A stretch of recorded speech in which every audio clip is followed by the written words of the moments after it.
de 1745, dentro dos muros sagrados da Biblioteca do Rei Luís XV, no Palácio do Louvre, em Paris, uma plateia ansiosa, formada por renomados cientistas, aguardava a conferência de um colega recém-chegado das Américas. Charles-Marie de la Condamine, astrônomo, geógrafo e amigo dos filósofos Diderot e Voltaire, apresentaria o relato sobre a expedição que fizera ao vice-reino do Peru, iniciada em 1735, cujo objetivo principal seria realizar medições que poderiam comprovar a hipótese do matemático inglês Isaac Newton sobre o achatamento da Terra nas zonas polares, matéria que dividia a comunidade científica da época.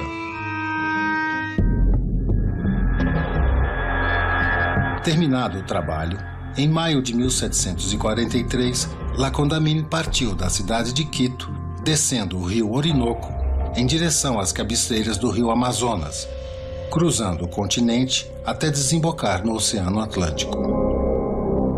O intrépido viajante retorna finalmente à Europa em 1744, como o primeiro cientista a realizar essa proeza.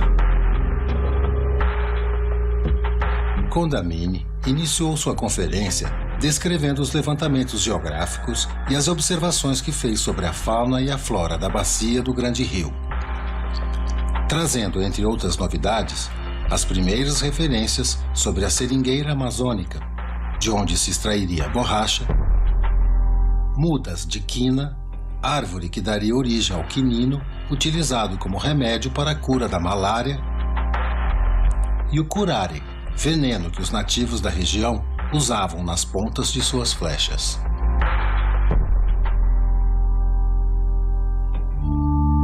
Dando sequência à palestra, o viajante francês passou a descrever a variada população que encontrara ao percorrer uma região onde não havia limites fixos entre os territórios das coroas espanhola e portuguesa.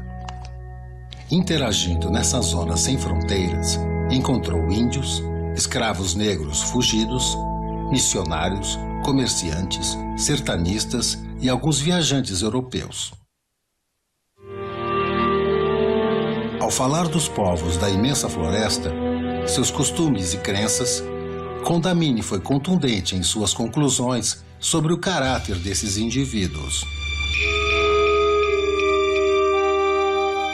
Insensíveis, indolentes, mentirosos, inimigos do trabalho e incapazes de reflexão. Passam a vida sem pensar, envelhecem sem sair da infância, da qual conservam todos os defeitos.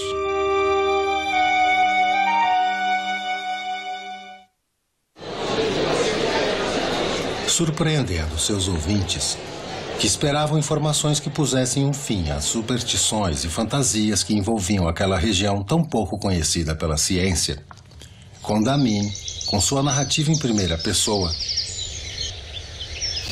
transportou a plateia para um lugar misterioso, cuja natureza exuberante esconderia em suas entranhas vestígios que comprovariam a existência do lendário Eldorado.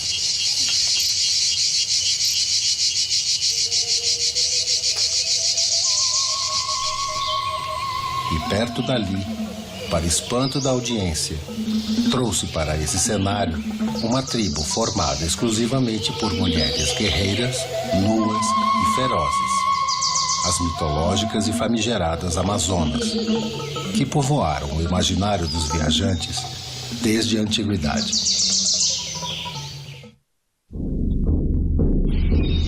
Num rasgo de interpretação sociológica, Condamine tentou explicar esse fenômeno como uma questão de gênero, no qual essas mulheres, insatisfeitas com a pesada rotina imposta pelos seus companheiros, abriam mão do convívio doméstico em nome da criação de uma comunidade independente e distante da tirania do sexo oposto.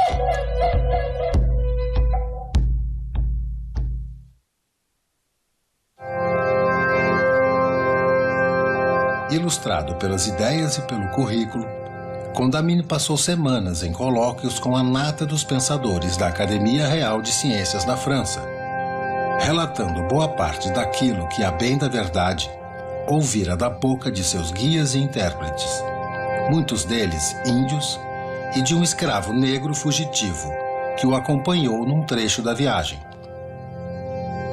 Assim como do testemunho manuscrito de missionários que Condamine recolheu com a promessa nunca cumprida de nomeá-los e publicá-los.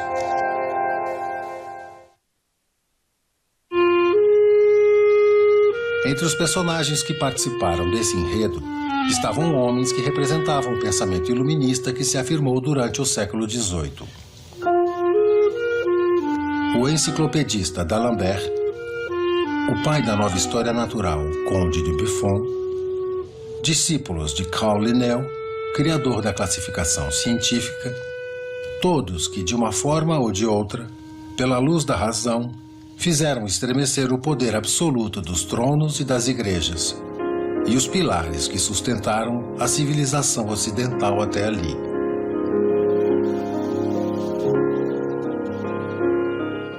Hegel, por exemplo, escreveu um livro inteiro só baseado em narrativas de viagem.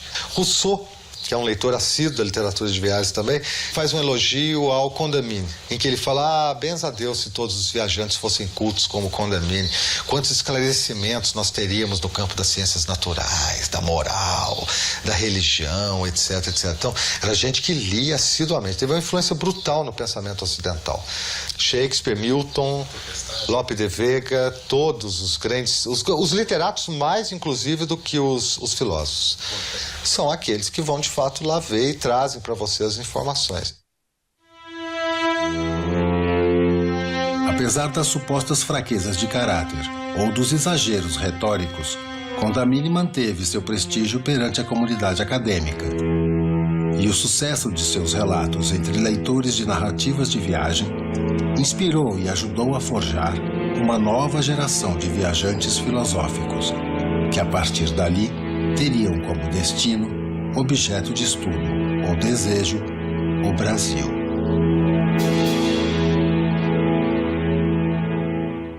No século XVIII começam os discursos mais desabonadores, digamos assim, os discursos de Buffon, falando sobre a natureza tropical. Havia uma leitura mesmo da natureza ser, ela estava sob o signo da negatividade, e os índios, a população também. Os viajantes já vêm com a ideia da classificação científica para o Brasil. O projeto do Linneu, desse naturalista, de colocar toda a natureza numa taxonomia, quer dizer, você tem que descobrir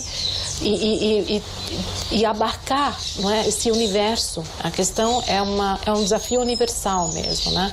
E por incrível que pareça, apesar de ser um século mais avançado, século XVIII, eles acabam olhando o Brasil com um olhar mais preconceituoso, porque justamente eles vão querer enquadrar o Brasil nas categorias científicas, da nova história natural, a história natural do Buffon, e o Brasil com a floresta exuberante, com os seus animais totalmente diferentes do que existe na Europa, eles não se enquadram, não é, nessa forma, digamos, da história natural. E o Buffon vai dizer textualmente, ele não é um viajante, é um naturalista, mas ele vai dizer textualmente que a natureza agreste, essa natureza abundante dos trópicos, ela é horrenda.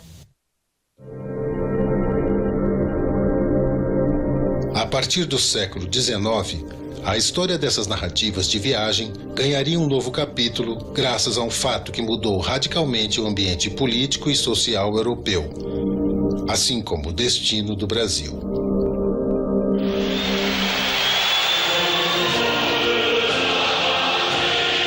Em 1789, um movimento de massas orquestrado por uma burguesia insatisfeita colocou fim à monarquia absolutista na França. Diante de milhares de pessoas, numa cerimônia em praça pública, o rei Luís XVI foi levado à guilhotina e sua cabeça oferecida a uma multidão extasiada com o fim dos privilégios e do arbítrio do antigo regime.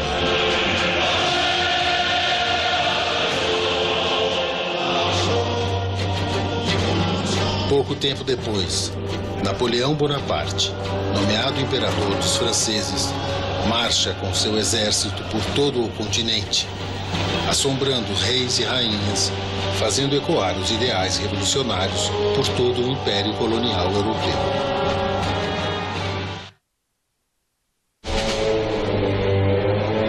Enquanto isso, na metrópole, Portugal atravessava maus momentos. Enquanto o desastroso reinado de Dom João V impedia a modernização do Estado português e o trágico terremoto de 1755 punha abaixo o que restara do velho e atrasado Portugal, as finanças do reino ainda ficariam mais abaladas com o declínio da produção do ouro que vinha do Brasil.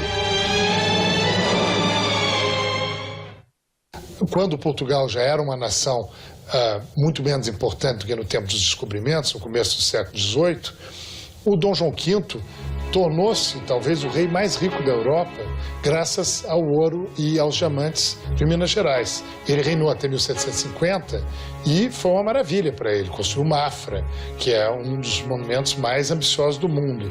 Quer dizer, poucos reis puderam construir uma coisa como o Convento de Mafra. Ainda na segunda metade do século XVIII, as reformas promovidas pelo Marquês de Pombal e a necessidade premente de novos recursos levariam Portugal a passar por um curto período de ilustração. A coroa portuguesa passa a organizar expedições filosóficas ao Brasil em busca das chamadas drogas do sertão. Mas o descaso pelos seus resultados e a fatalidade das guerras frustrariam em larga medida esse tardio projeto iluminista.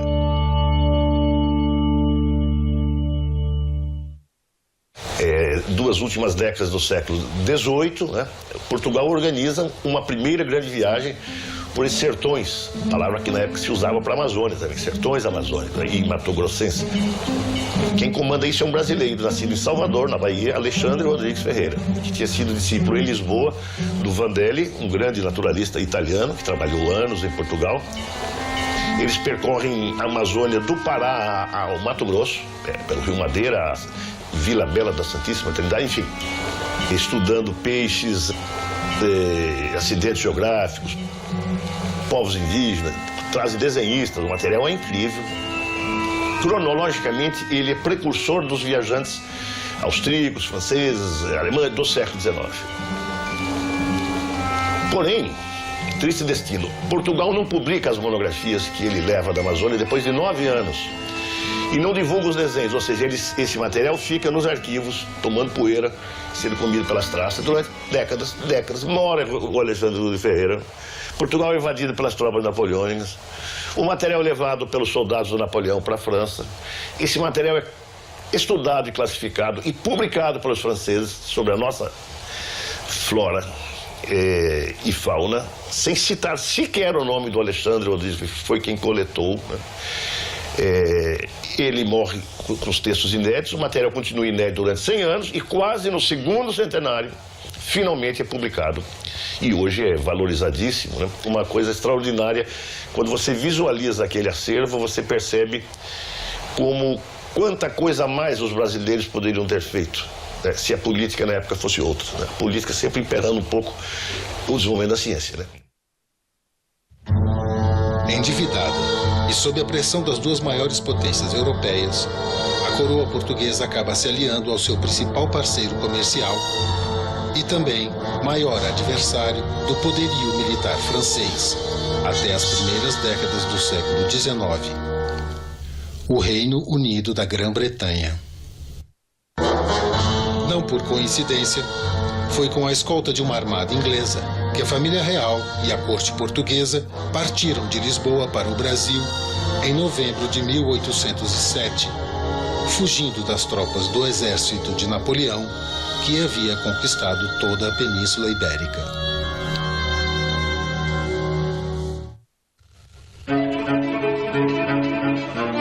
Primeiro representante da realeza europeia a pisar o chão de uma colônia, em 1808, ao desembarcar no porto do Rio de Janeiro, garantida Sua Majestade sobre o que seria a nova sede do Império Português, D. João VI decreta a abertura dos portos às nações amigas e a criação de um novo tratado de comércio, privilegiando a Inglaterra.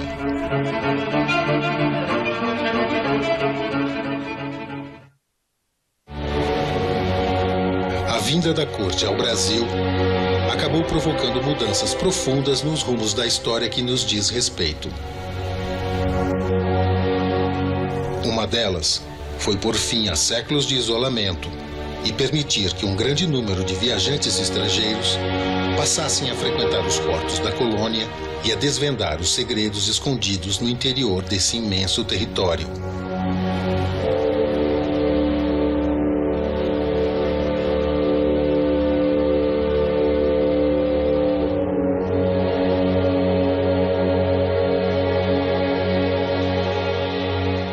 Aí, com a chegada de Dom João VI, há uma tal curiosidade represada nesses 200 anos. Você tem que imaginar que em 1800 as pessoas ainda estavam trabalhando com os livros de 1640, 50, com as informações trazidas pelo Maurício Nação. Alguns dos primeiros viajantes a chegar ao Brasil logo após a abertura dos portos não vieram para cá a passeio. Wilhelm Ludwig von Eschweg, mais adiante nomeado barão por serviços prestados ao reino, foi um geólogo e metalurgista alemão contratado pela coroa portuguesa para estudar o potencial dos recursos minerais dos seus domínios. Em 1810, veio para o Brasil a convite do príncipe regente para reanimar a decadente mineração de ouro e diamantes da colônia e incrementar a nascente indústria siderúrgica local. Entre 1808 e 1821, fez várias viagens de exploração científica a São Paulo e Minas Gerais. E a partir de 1830, publicou na Europa diversas obras sobre a geologia do Brasil, contendo parte do inventário que fizera sobre a maior fonte de riqueza da terra brasileira no período. Entre outros assuntos, Eschweg denuncia o primitivismo das técnicas e o despreparo dos colonos na extração das riquezas do solo, nocivos à natureza e ao tesouro da coroa. A riqueza mineral da colônia portuguesa também foi o tema principal do livro Viagens ao Interior do Brasil, relato do inglês John Maui, publicado e traduzido em vários idiomas pelo continente europeu a partir de 1812.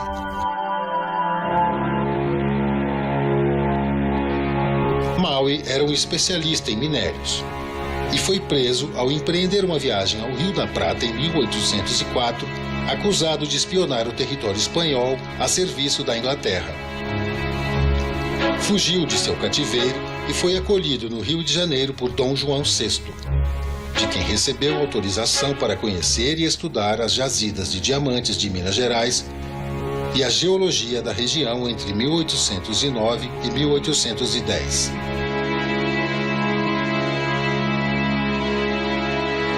Ao retornar a Londres em 1811, sua experiência no Brasil e o seu oportunismo empreendedor o levaram a explorar o lucrativo comércio de pedras preciosas numa loja à beira do rio Tâmisa.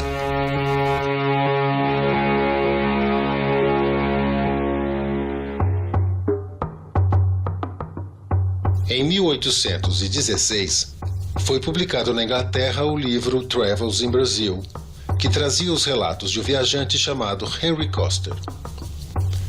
Filho de comerciantes ingleses, mas nascido em Lisboa, Coster desembarcou na cidade de Recife no ano de 1809, em busca de novos ares para a cura de uma suposta tuberculose. Graças aos seus talentos literários e artísticos e ao trânsito na vida social e política de Pernambuco, Coster, ou Henrique da Costa, como passara a ser conhecido, resolveu compartilhar a história das duas viagens que fez pelas províncias do Nordeste do Brasil entre os anos de 1809 e 1815.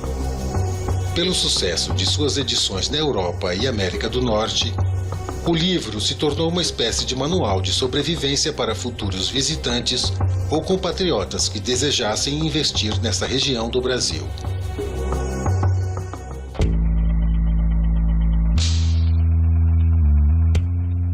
viajante fez observações sobre a economia, o comércio, a agricultura e traçou um retrato peculiar da sociedade urbana e rural que conhecera bem de perto.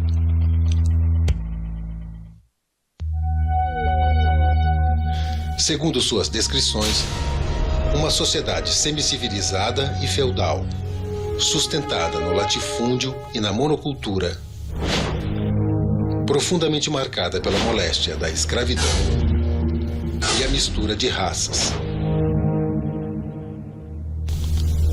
onde brancos abastados e ociosos mantinham mulheres reclusas na ignorância e submetiam escravos negros, pobres e homens livres a um regime arcaico, imoral e pouco lucrativo.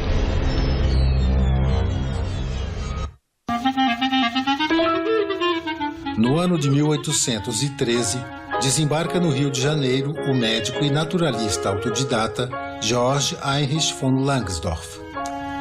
De origem alemã, chegava ao Brasil nomeado cônsul-geral da Rússia, com a missão de incrementar as relações comerciais e diplomáticas entre os dois reinos. Langsdorff, que exercera a medicina em Lisboa, já estivera em Santa Catarina em 1803, onde permaneceu por 3 meses, estudando e coletando espécimes como botânico da esquadra do comandante Krusenstern, em uma viagem de circunnavegação. Apaixonou-se pelo que viu e alimentou por anos a vontade de realizar uma expedição científica pelo interior do Brasil. Desempenhando sua missão diplomática e comercial, tentava reunir os recursos humanos e financeiros para a expedição. Nesse meio tempo, adquiriu uma fazenda nos arredores de Nova Friburgo para implantar ali um projeto agrícola inovador. A fazenda Mandioca foi adquirida por volta de 1817, 1818, e a intenção do Langsdorff, para permanecer em sintonia com os interesses do Império Brasileiro, era colonizar aquela região com imigrantes alemães, austríacos, suíços, para trabalhar nas plantações de café, principalmente, né, e cana-de-açúcar naquela região, né? Mas também adquiriu muitos escravos, enfim, isso era o trabalho político dele de aproximar as nações, né? Ele era um diplomata. Enquanto as circunstâncias políticas retardavam sua grande empreitada, Langsdorff explorava os arredores da fazenda Mandioca e o caminho que ligava o Rio de Janeiro a Minas Gerais, na companhia de vários naturais famosos que passaram pelo Brasil e do pintor alemão Johann Moritz Rugendas. O Langsdorff aglutina, né, praticamente todos os viajantes, todos os naturalistas que chegam no Rio de Janeiro naquele período, passaram pela fazenda da Mandioca, porque lá era praticamente, enfim, lá eles se reuniam os naturalistas para discutir, para pensar, para se ambientar, para fazer os primeiros estudos também na Mata Atlântica e tal. Um desses viajantes foi o príncipe Maximilian zu Wied-Neuwied, que chegou ao Brasil em 1815 e realizou viagens pelo interior do Rio de Janeiro, Espírito Santo, Minas Gerais e Bahia. Nascido em um principado alemão que fora incorporado ao Reino da Prússia, Maximiliano Wied-Neuwied havia se alistado no exército que expulsou as tropas napoleônicas de Paris em 1814. E ao dirigir-se ao Brasil, representava uma parte da elite europeia que se reerguia diante da derrota iminente do Império de Napoleão Bonaparte.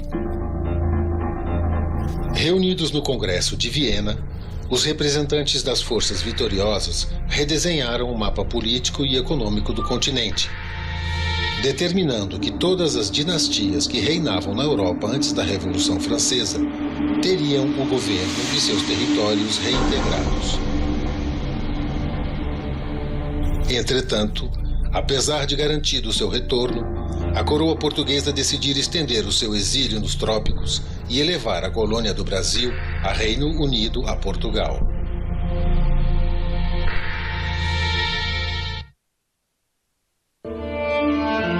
Ávido leitor de relatos de viajantes, aconselhado por Alexander von Humboldt, Wittneuwitt foi incentivado a viajar para o Brasil e aperfeiçoar seu interesse pelos estudos de história natural e geografia. Seus relatos, reunidos no livro Viagem ao Brasil, foram publicados na Europa em 2 volumes a partir de 1820 e trazem detalhes pitorescos sobre a sociedade colonial do período.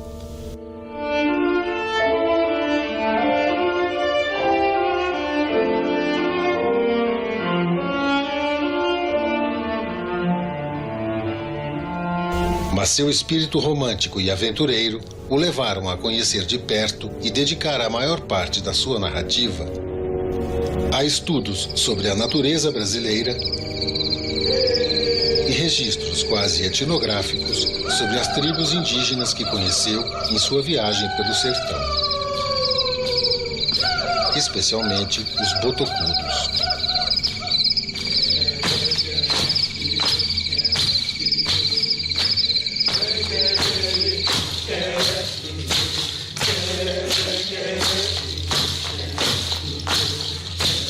Na expectativa de revelar aos seus conterrâneos os seres mais primitivos e exóticos da Terra, ainda intocados pela mão europeia, acabou encontrando uma sociedade ameaçada pela violência da ocupação dos colonos portugueses e luso-brasileiros. Condenada à extinção pelo seu próprio estágio primitivo, na fronteira entre o animal e o humano. O curioso é que este digno representante da aristocracia europeia jamais teria sobrevivido às hostilidades do ambiente e atingido seus objetivos científicos sem a colaboração, a sabedoria e o conhecimento de um índio chamado Queque, um botocudo que lhe serviu de guia, intérprete e coletor de espécimes durante grande parte de sua viagem, e que foi convencido a acompanhá-lo no seu retorno à Europa. São objetos vivos de gabinete, né, para mostrar quem eram eles. Ele viveu mais 18 anos na Europa e morre na Europa. Ele nunca mais voltou para o Brasil. Todo esse conhecimento nativo aqui, ele é transformado, né, em conhecimento científico nas academias. Outro famoso viajante remanescente do pós-guerra que frequentou a fazenda Mandioca foi o botânico Auguste de Saint-Hilaire. O naturalista francês chegou ao Brasil em 1816, acompanhando uma missão diplomática que tinha por objetivo resolver o conflito que opunha Portugal e França pela posse da Guiana. Graças às suas relações pessoais, obteve permissão para viajar por várias regiões da colônia.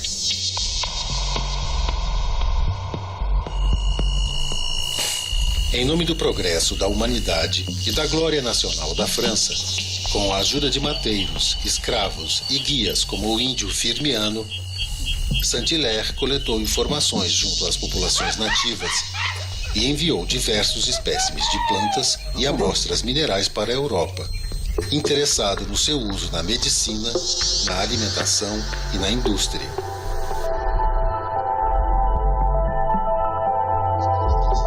Apesar do apoio recebido das comunidades por onde passou, Saint-Hilaire fez duras críticas aos maus costumes e péssimos serviços à disposição do viajante no decorrer do caminho, atribuindo as dificuldades que enfrentou à preguiça e ao caráter degenerado de seus anfitriões.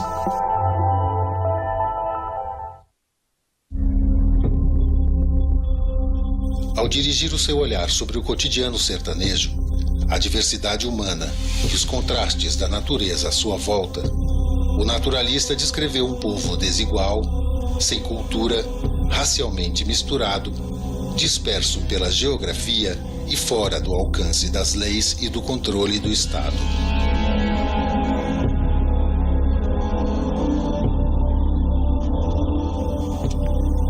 várias oportunidades, Saint-Hilaire questiona o papel da coroa portuguesa na condução política e administrativa desse imenso e rico território, prevendo um futuro pouco promissor para uma sociedade culturalmente atrasada, dependente da mão de obra escrava e incapaz de aproveitar sua riqueza de maneira racional, impedindo o avanço do progresso e dos valores mais elevados da civilização.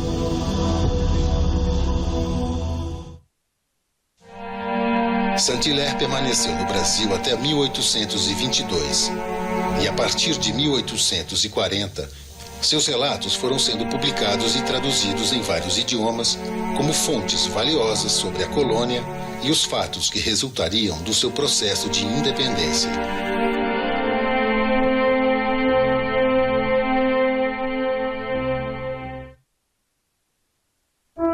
Com a derrota de Napoleão em 1815, a dinastia dos Bourbon reassumira o trono da França.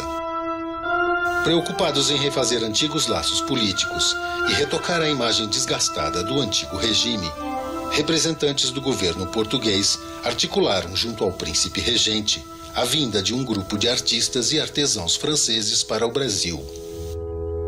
Em 1815, se organiza a famosa Missão Artística Francesa e que se transfere, se importam artistas para cá da França para constituir uma escola de belas artes no Brasil que vai dar origem à Academia Imperial das Belas Artes, já no período do Império, mas que começa com o projeto da Escola Real de Artes e Ofícios ainda no período de Dom João VI, não é? Liderado pelo acadêmico Joaquim Le Breton, o grupo composto pelo arquiteto Grandjean de Montigny, os pintores Nicolas Antoinette e Jean-Baptiste Debré, desembarcou no início de 1816 no Porto Seguro do Rio de Janeiro. Os artistas que tiveram que fugir nesse momento, que sair da França, eram identificados com Napoleão e, através do Napoleão, com a Revolução Francesa. É o contexto político europeu que faz com que eles terminem tendo que buscar outras praias, não é, para trabalhar e para encontrar espaço para sua criação artística, considerando a sua identidade com o regime napoleônico, que foi deposto, e com isso eles terminaram vindo para o Brasil. É um projeto iluminista, né? Quer dizer, é um projeto de você ter uma educação, uma preparação, uma formação da população brasileira. O projeto inicial do Le Breton incluía também as artes aplicadas, as artes industriais. Não se esgota só nas belas artes. Na academia você tem essa divisão de especialidades, né? O Grandjean de Montigny, o arquiteto, não é? O professor de arquitetura, o caso do Debré, que foi professor de pintura histórica, do Nicolas Antoinette, depois do seu filho, o Félix Émile Tonnerre, que foi diretor também da Academia Imperial de Belas Artes. Tem outros escultores, medalhistas, todos meio que centrados nessa obrigação de servir à corte, né? O que é interessante e contraditório nesse processo é que a monarquia portuguesa se transferiu para o Brasil justamente fugindo das forças napoleônicas. E terminou, não é? Homens da era napoleônica, artistas da era napoleônica, servindo à afirmação do Estado monárquico no Brasil. Após um longo período de incertezas, os artistas foram finalmente amparados pelo governo de Dom João VI, mas tiveram de enfrentar os contrastes da dura realidade brasileira, resultante de séculos de isolamento, exploração e atraso.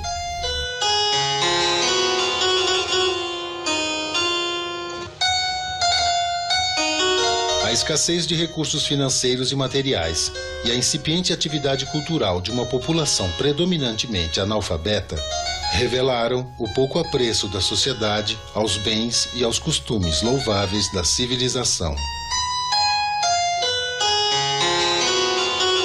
Eles vêm fazer arte no Brasil, não é? E formar artistas, construir a iconografia brasileira, mas tem por trás disso uma missão política. A missão deles era era exaltar, era glorificar a monarquia, né?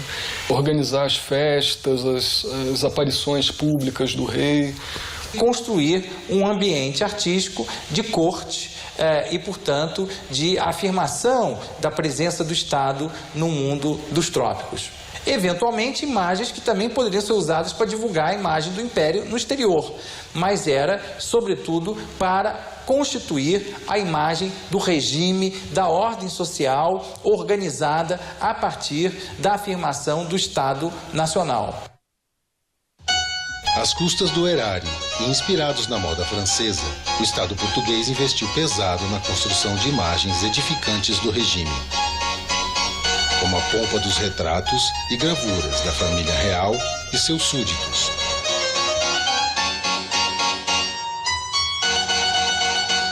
Em meio a intrigas políticas e a precária atividade acadêmica, Debré e outros artistas ministravam aulas particulares e atendiam a encomendas e demandas do rei e sua corte, na criação dos adereços e alegorias das cerimônias oficiais que marcaram o período.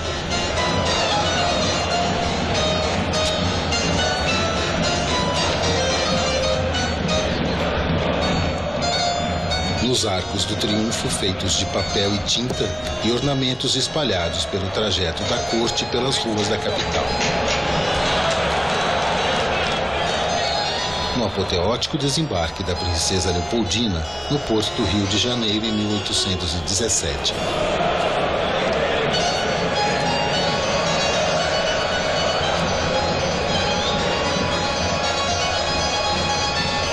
A representação dos rituais de aclamação de Dom João VI em 1818. Na organização e registro das solenidades épicas de aclamação em praça pública e a coroação de Dom Pedro I como imperador do Brasil.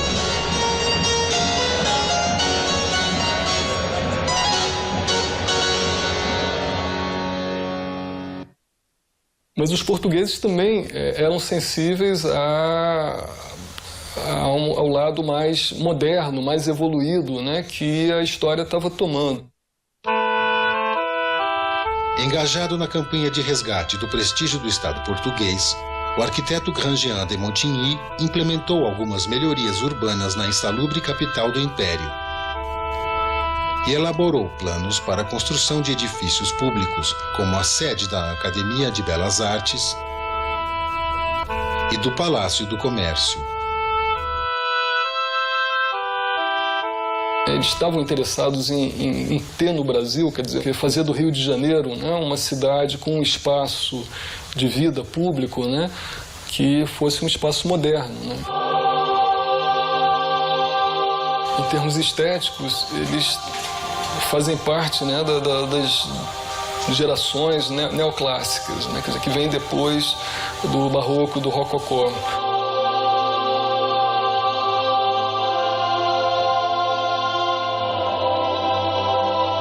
Os viajantes fazem uma grande ruptura com a arte barroca, que era a arte do clero, e pronto. Que era praticamente o que acontecia no Brasil. As referências clássicas das artes, da arquitetura, por exemplo, a escultura grega, não é? Os pórticos, as colunatas, no imaginário ocidental, são a referência fundamental de que a civilização existe. Então, fazer uma colunata aqui, constituir um edifício com um belo frontão clássico, significava dizer que a civilização se afirmava aqui nos trópicos. Eles estavam fazendo, né, com a imagem, né, da sociedade o que a política estava fazendo com os costumes, né, quer dizer, botar uma ordem, né, trazer uma certa moralidade, né. Em certa medida, a presença deles no meio da corte portuguesa foi questionada e também criticada, e eles sofreram concorrência de artistas portugueses. Aqueles que investiram na construção de um projeto artístico no Brasil terminaram também sendo marcados por muitas frustrações. O próprio projeto da Escola Real de Artes e Ofícios nunca foi uma realidade completa. Então o projeto inicial da academia era esse, né? E realmente, quer dizer, as coisas foram muito lentas, né? Demorou 10 anos né? O Le Breton já tinha morrido, né? Mesmo depois, na fase da Academia Imperial das Belas Artes, esse projeto nunca se realizou plenamente. Afastado das intrigas políticas e desgastado com seus colegas nos assuntos da academia, o pintor Nicolas Antoine Thonet tratou de se dedicar ao ofício de registrar a geografia e a luz da paisagem do lugar que o abrigou até seu retorno à França em 1821.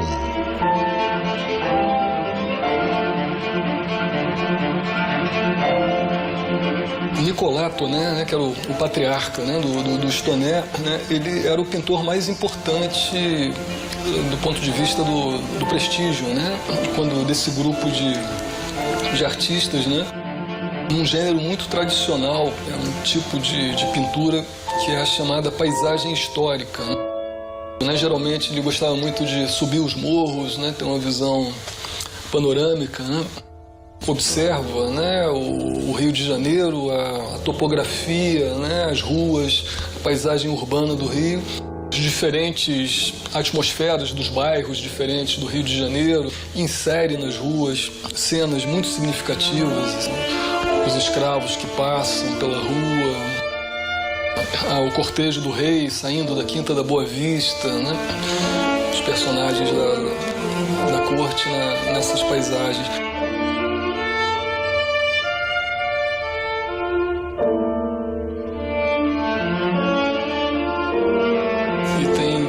Filhos que se tornam artistas importantes, pintores importantes.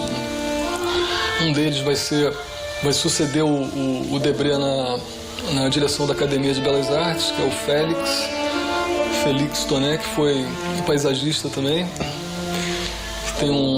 que já pertence mais a essa geração romântica.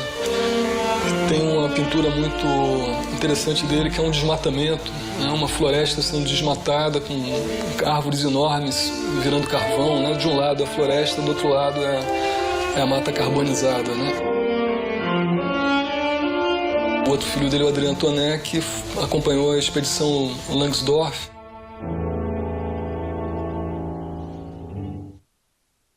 A experiência desses artistas nos trópicos resultou num dos mais importantes acervos produzidos sobre a terra brasileira em séculos de história. Mas um desses artistas, em especial, acabou se transformando no mais destacado cronista estrangeiro a lançar o seu olhar sobre a paisagem natural e humana de um dos períodos mais marcantes do nosso passado. No caso do Debré, esse talvez seja aquele artista que ficou mais conhecido, popularizado, porque ao sair do Brasil, depois de muitos anos, décadas vivendo aqui, ele volta para a Europa e publica as suas memórias do Brasil, a sua descrição do Brasil, em que ele relata a experiência de vida que ele teve no Brasil. O Debré, então, desenvolve um trabalho em paralelo, né, a essas obrigações de pintor da corte, né? E a função dele como professor, que também era muito importante, que ele formou os primeiros, né, artistas brasileiros, né, na academia, né, não que não houvesse, né. E essa experiência é muito interessante, porque além de ter o relato escrito, a gente tem ali uma crônica visual do Brasil. Ele tem essa ideia de fazer um livro com imagens do país, né, do Brasil, como se publicava muito, né, chamadas viagens pitorescas, né. Os rascunhos dos blocos de notas, as pinturas a óleo e as centenas de aquarelas produzidas por Debré durante os 15 anos em que esteve no Brasil inspiraram a produção dos 3 volumes do livro Viagem Pitoresca e Histórica ao Brasil, publicados na França entre os anos de 1834 e 1839. Em 1831, ele começa um trabalho hercúleo de publicar esses desenhos na viagem pitoresca que ele faz sobre o Brasil. Ele transfere para litografia e imprime, e esse trabalho é vendido em fascículos.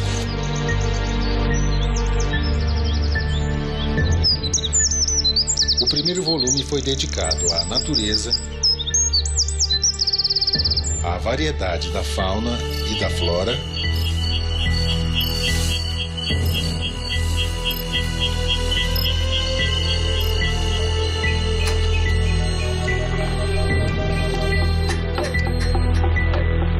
e aos aspectos físicos e o modo de vida dos povos indígenas brasileiros.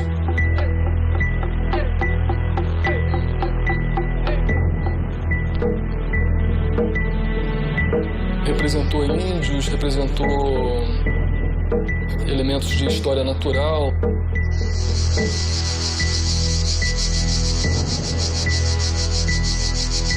Muita coisa é de segunda mão.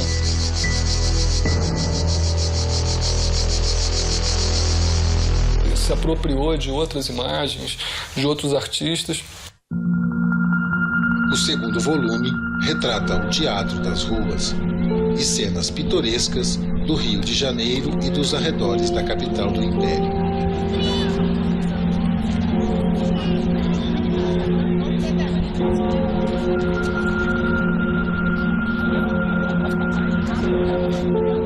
O terceiro volume do álbum relata as festas populares e a religiosidade peculiar de uma sociedade que, aos olhos do cronista, ainda vivia na infância.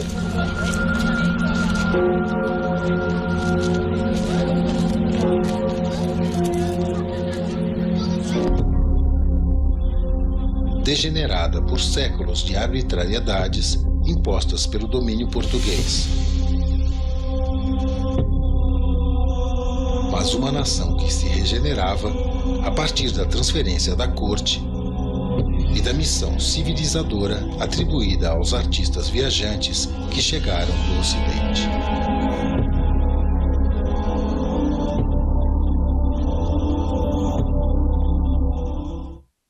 A grande contribuição dele, né, quer dizer, a gente tende a achar que é uma crônica mesmo da urbana do Rio de Janeiro. Variedade, né, de coisas que ele observava nas ruas. E, sobretudo, em mostrar o que era uma sociedade com um enorme número de escravos, né, a sociedade escravocrata que existia no Rio, né. E o lado mais interessante, mais rico, é o lado da observação dos costumes populares, né, dos escravos, no caso, né. Quase que 100% das vezes são os escravos que viviam nas ruas.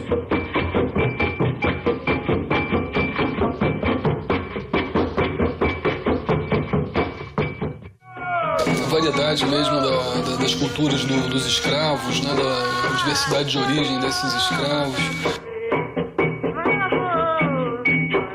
De forma muito marcante, os chamados negros de ganho, né, que deviam sair para as ruas para ganhar, né, o dinheiro, né, com coisas mais variadas, né, e trazer de volta essa renda para os seus proprietários.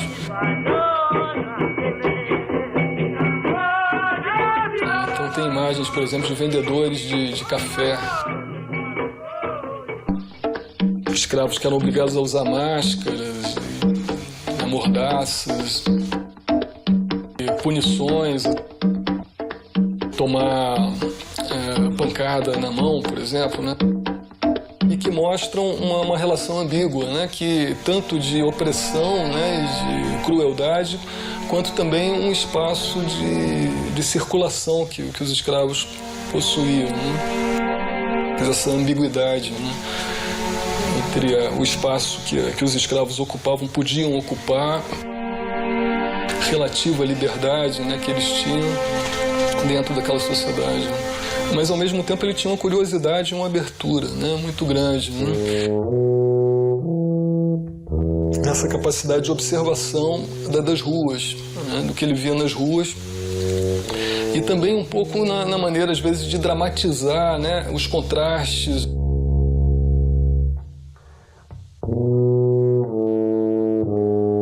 Aquelas imagens, por exemplo, de um alto funcionário chegando no palácio, né, com todo, né, vestido a caráter e tal, né, e a escrava atrás carregando, né, os acessórios dele, né, todos os símbolos, né, de autoridade.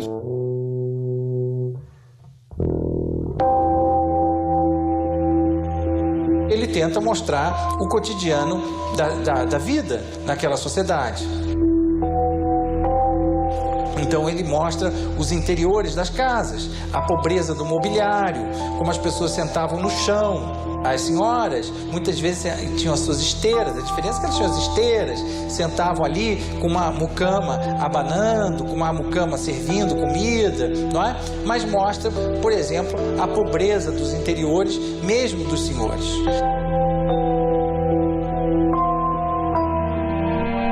Mostra, por exemplo, como uma família ia à igreja. É uma situação prosaica, cotidiana, não é? De uma família saindo pela cidade, mas que termina sendo a tradução da hierarquia social que marcava aquela sociedade. Portugal, quer dizer, não era um país central na Europa, né? Quer dizer, era uma corte já periférica na Europa, né? Então a visão dos franceses é claro que vai ser irônica, né? Explora o exotismo. Então é aquilo que não existe na Europa. Tem uma ironia ali, né, que é feita para o público francês, né? Para o público das metrópoles europeias, né? Certamente a escravidão fazia parte do pitoresco que eles queriam mostrar de volta na Europa, quer dizer, onde não havia mais escravidão. Então essa vida em que os escravos faziam parte do dia a dia foi muito bem documentada, sobretudo pelo Debré. Por mais que eles tenham construído imagens como as famosas do Debré, que permitem a gente denunciar a crueldade da civilização escravocrata, eles terminaram tendo escravos aqui. É famoso, por exemplo, o quadro do Toné, em que aparece um pintor com seu cavalete no meio, ao ar livre, no meio da mata, pintando, mas ao lado o escravo, não é? Guardando o seu senhor, que no caso era um pintor. Naquelas cenas em que os escravos carregam as cadeirinhas ou na rede os seus senhores, não é? Até hoje essas imagens são muito usadas para se denunciar o que era a escravidão. Hoje essas imagens terminam tendo um outro uso, que é de denúncia das próprias contradições da nossa sociedade, às vezes vigentes ainda no tempo de hoje. Os relatos tiveram a função inicial de revelar o Brasil para a Europa, culta, obviamente, não era para o povo europeu que não sabia nem ler. Então, para as elites europeias. Só que esses relatos, hoje em dia, têm uma função muito mais importante, passada a atualidade deles, que é revelar o nosso passado para nós mesmos brasileiros. No fundo, eu acho que todos nós, de algum modo, não é, continuamos vivendo dessa iconografia. Essas imagens que eram feitas para fascinar os europeus, fascinam, na verdade, os brasileiros por nos revelar antigos, digamos assim, ou como nós éramos antigamente. Em grande medida, apesar dela ter sido feita por estrangeiros e, em geral, por viajantes, não é? E não homens da terra ou nativos, na ausência de outras imagens que poderiam se caracterizar como nativas, não é? Essas imagens se tornaram a nossa autorrepresentação.